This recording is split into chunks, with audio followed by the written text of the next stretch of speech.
And look at what is happening now. The pain, the suffering, the injuries, the death. I remember a police lady who told me that was forced to take that vaccine the day before the mandate went in. And after that day, she never went back to work. For like about 2.5 years, she had not gone back to work. Wow. She had 3 blood transfusions. Wow. She sent me pictures of blood clots that came out of her body that were massive, look like in the days when you're looking at like a piece of liver, huge. Thick. That's suffering. I have a family member who took the vaccine and did not see her period for 7 months. Young woman, 7 months. And we know that all of these people today, many of them are suffering in silence. Well, the angel of death apparently visited St. Vincent over the weekend. And there was one thing that I noticed that was really striking for me. A good friend of mine, and the jab is wreaking havoc, I can tell you that. But this was the first one where a van ran off the road and into a business place. Basically, no one was there actually at the time. Several persons were injured, no one died. Man just blocked out, according to those who were in the van. And I understand he may have been one of the proponents for the arms use. But I don't have details on that, so I'll leave that right where it is. Then we had this one. This one was really crazy. I need you to stick around because there's a lawyer who's going to be speaking to you about the arm juice and what happened to the same gentleman I'm going to tell you about. So stick around for that video. It's very, very important that you stick around for the video. This individual, she died in a house fire. Apparently, it was a murder suicide. Man locked her inside. Apparently, she had died the day before. That's what villagers were saying. The man decided nobody was getting in to get her out, and so he set the house on fire with himself inside. So he died through the fire. While others were trying to get into the house, including the woman's son, he pelted missiles at them so that nobody could get in. So fortunately, that was the end of the movie. Those two died. Then we had this young man right here celebrating his 19th birthday on a beach. They all went there.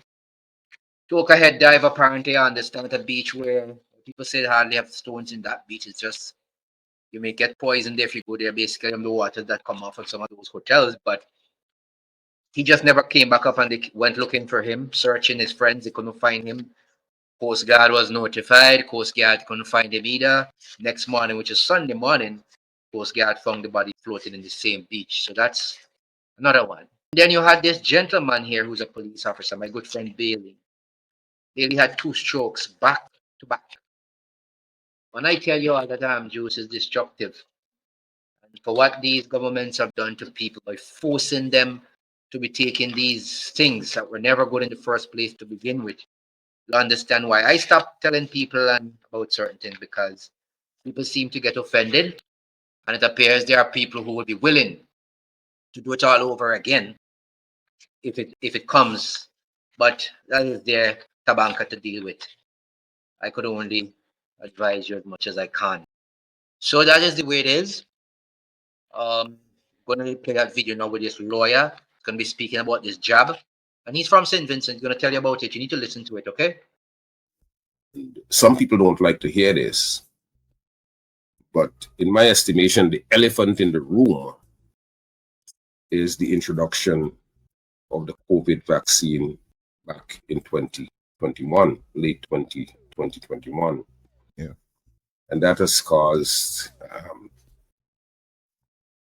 a big increase, in my estimation.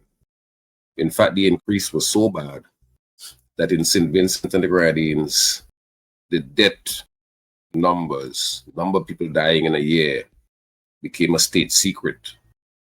You could not go to the statistical unit and get it until I think it was the Prime Minister went to the Parliament and give the numbers. Might have been the health minister, the prime minister, health minister. Went to the Parliament and give some numbers in which they try to convince the nation that, well, nothing is untoward. The numbers are basically identical to what we had hitherto. Mhm. But no Vincent who's paying attention believe that.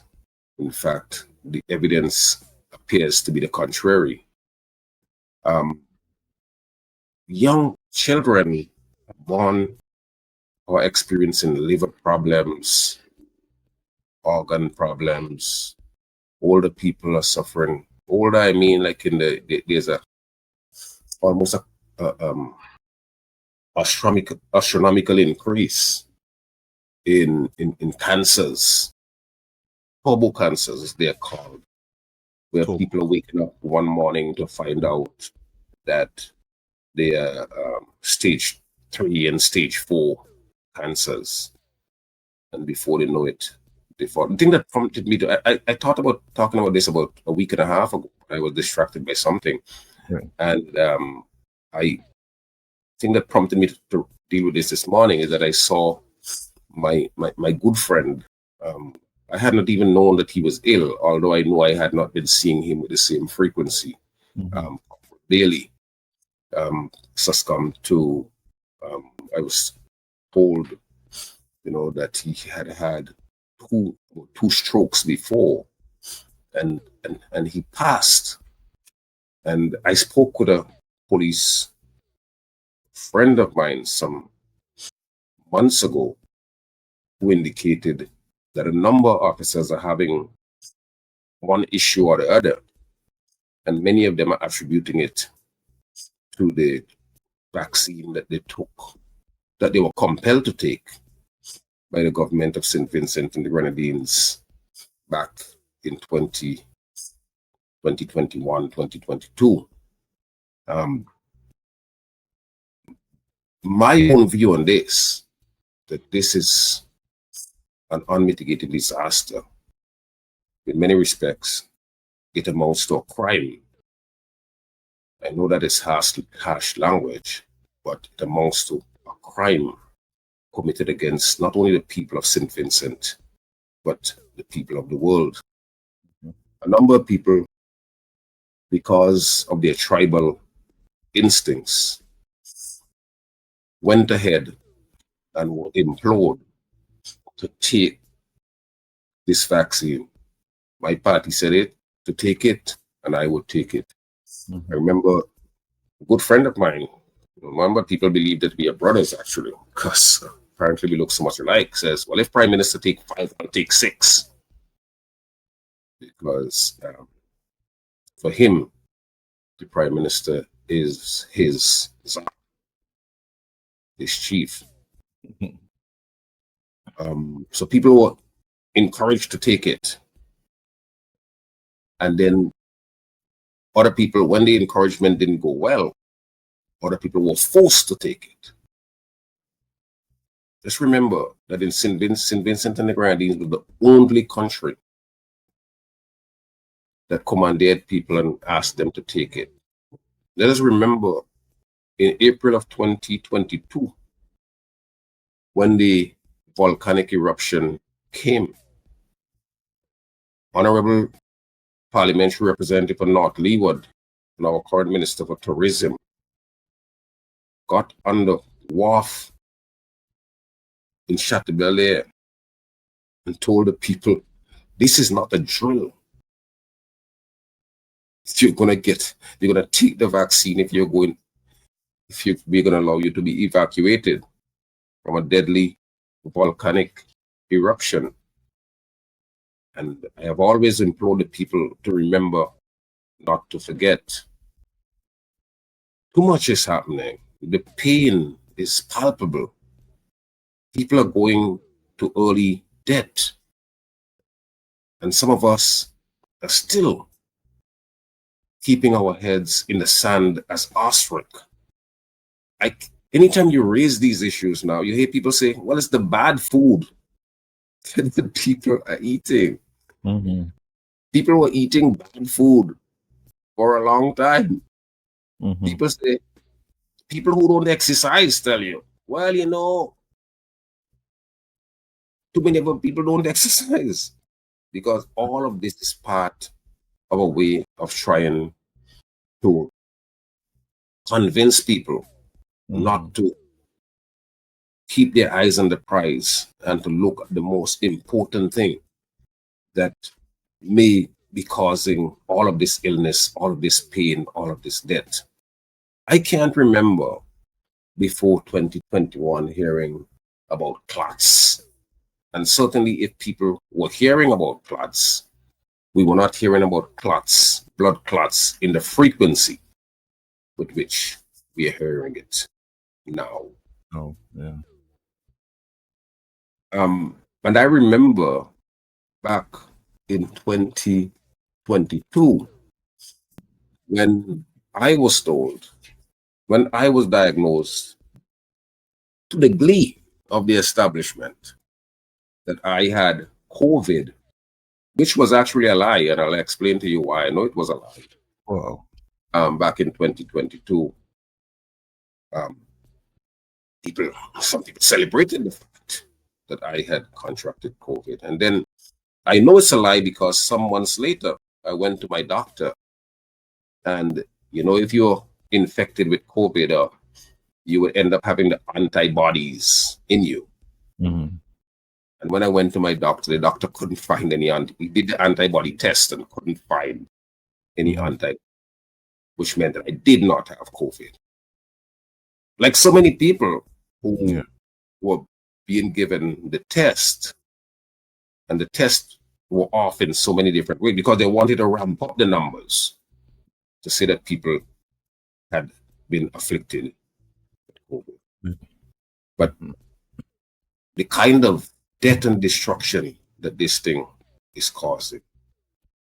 I saw a picture recently, I'm sure many people saw it, of a Guyanese politician standing in a village someplace in Guyana making a presentation.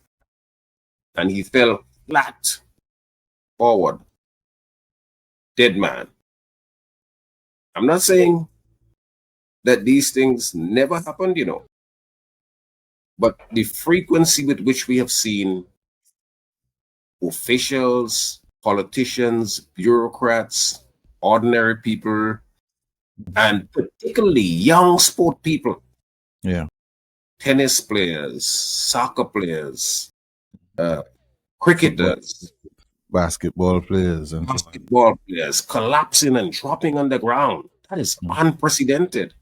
I remember I raised this in 2023, and a man asked me, but can't you remember Len Bias? Len Bias was this young basketballer who was selected by Boston Celtics probably about 30 years ago. Mm. And he went all the way back there to say Len Bias collapsed on the court and died 30 years ago. This is long before COVID, he said. So Yeah. he pulled one example to try to convince me that what is happening now is not unprecedented.